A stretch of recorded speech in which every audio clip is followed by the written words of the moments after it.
आप सभी से राम राम जी, राधे राधे।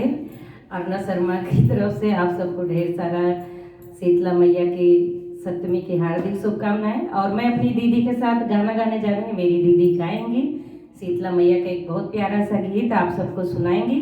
और आप सबको गीत कैसा लगा कमेंट में ज़रूर बताएं और चैनल को सपोर्ट करें। छम छम बाजे